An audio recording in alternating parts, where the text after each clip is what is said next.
চুপ থাকতে শিখুন। দেখবেন যে আপনার সাথে একদিন খারাপ ব্যবহার করেছে, সে একদিন আপনার পায়ে এসে পড়বে। যেখানে সবাই নিজেকে জ্ঞানী মনে করে, সেখানে শান্ত থাকাই বুদ্ধিমানের কাজ।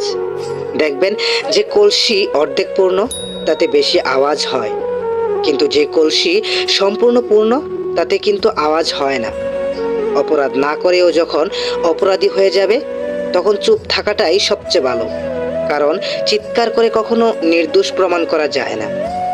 সবচেয়ে শক্তিশালী ও প্রভাবশালী অস্ত্র হলো নীরবতা। তাই লাফিয়ে ঝাঁপিয়ে ঝগড়াঝাটি করেও যেখানে কাজ হয় না, সেখানে এই অস্ত্র খুব বেশি কাজ করে। নীরবতা অনেক কথাই বলে, সেই কথা কান দিয়ে নয়, মন দিয়ে শুনতে হয়। যদি বলার মতো সুন্দর কিছু না থাকে, তাহলে চুপ থাকাই সবচেয়ে ভালো বিকল্প। সব কথার জবাব দিতে নেই, সম্মান বাঁচাতে কখনো কখনো নীরব থাকতে হয়।